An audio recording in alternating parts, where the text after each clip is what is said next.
তুমি দাদা থেকে কাকু, কাকু থেকে জেঠু, আর জেঠু থেকে দাদু হবে। তোমার কথাই তোমাকে বলি যে তুমি যে বলেছো দিদি থেকে পিসিমা হয়ে যেতে, মাসিমা হয়ে যেতে, মুখ্যমন্ত্রী হতে পারতেন না। মমতা ব্যানার্জি নিজের দমে মুখ্যমন্ত্রী হয়েছে। 34 বছরের সিপিএম এর জগদ্দল পাথরকে মানুষের আশীর্বাদ নিয়ে সরিয়েছে।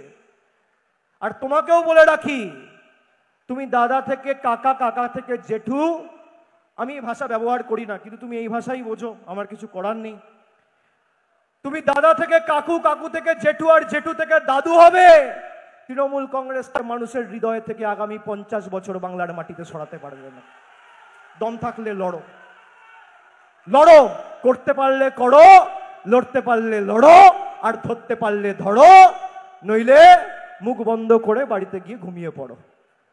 বন্ধু, তোমার কথাই তোমাকে বলি যে তুমি যে বলেছো দিদি থেকে পিসিমা হয়ে যেতে, মাসিমা হয়ে যেতে, মুখ্যমন্ত্রী হতে পারতেন না। মমতা ব্যানার্জি নিজের দমে মুখ্যমন্ত্রী হয়েছে। 34 বছরের সিপিএম এর জগদ্দল পাথরকে মানুষের আশীর্বাদ নিয়ে সরিয়েছে। আর তোমাকেও বলে রাখি, তুমি দাদা থেকে কাকা, কাকা থেকে জেঠু, আমি এই ভাষা ব্যবহার করি না, কিন্তু তুমি এই ভাষাই বোঝো, আমার কিছু করার নেই।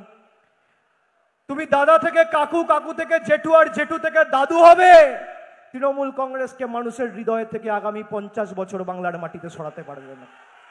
দম থাকলে লড়ো, লড়ো, করতে পারলে করো, লড়তে পারলে লড়ো, আর ধরতে পারলে ধরো, নইলে মুখ বন্ধ করে বাড়িতে গিয়ে ঘুমিয়ে পড়ো।